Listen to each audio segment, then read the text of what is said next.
আমরা সবাই জানি মধ্যপ্রাচ্যে যুদ্ধের কারণে জ্বালানি তেলের দাম সারা বিশ্বে বৃদ্ধি পেয়েছে।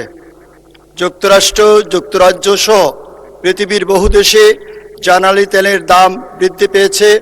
বাংলাদেশে এখনও জ্বালানির তেলের দাম বাড়ানো হয়নি।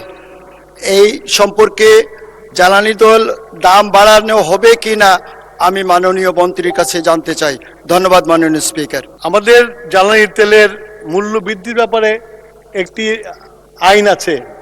সেই আইন অনুসারে আমরা প্রতি মাসে দামের সমন্বয় করি। গত মাসের সমন্বয় করে আমরা দাম বাড়াই নাই। আগামী মাসে আমরা দামের উপরে কাজ করছি। কাজ করে যদি সমন্বয় করে দেখা যায় যে দাম বৃদ্ধি করা এখনই প্রয়োজন, তাহলে আমরা ইনশাল্লাহ আমরা আলোচনা করে ক্যাবিনেটে নিয়ে তারপরে মূল্য বৃদ্ধি করার চিন্তা করব।